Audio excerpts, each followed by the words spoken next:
I am back again with the red plum and the birds that are having a field day. It's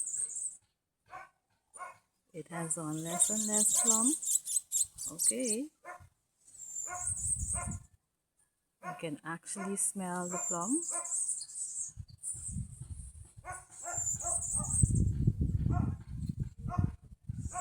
Let me see.